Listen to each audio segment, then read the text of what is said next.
Hello, this is Congresswoman Rosa DeLauro, representing Connecticut's 3rd Congressional District.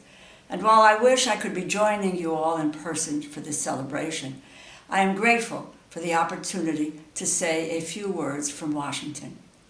Today, we celebrate the launch of the Food and Drug Administration's Breast Density Notification Rule. This is something that I have been working on for a long time. This issue is deeply personal for me. I am a 35-year cancer survivor. I'm alive today thanks to the grace of God, the care of hardworking medical professionals, the power of biomedical research, and early detection. As you know, Connecticut led the way in mandating all women receive information about breast density in 2009.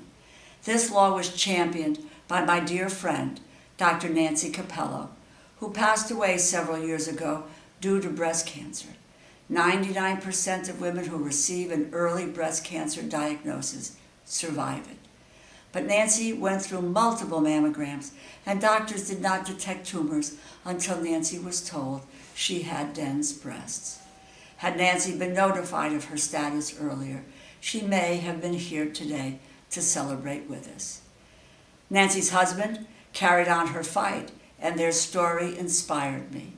I teamed up with Congressman Brian Fitzpatrick to introduce the Breast Density and Mammography Reporting Act, requiring the Food and Drug Administration, which was ultimately signed into law in 2019.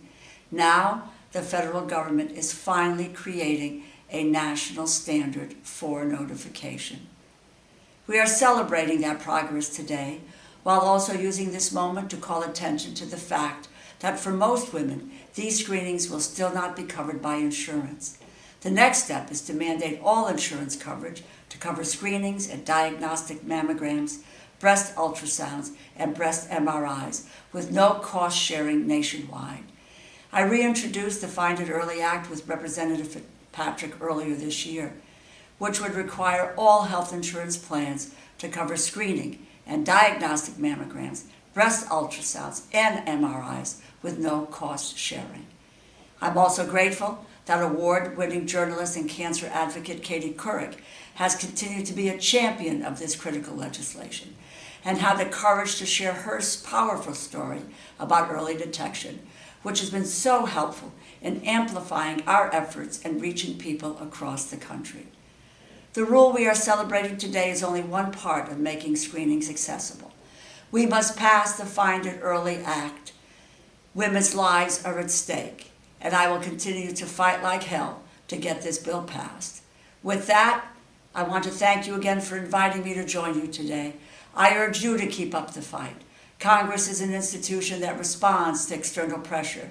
We are seeing the proof of that today, and I know that we can keep the pressure on together. Thank you.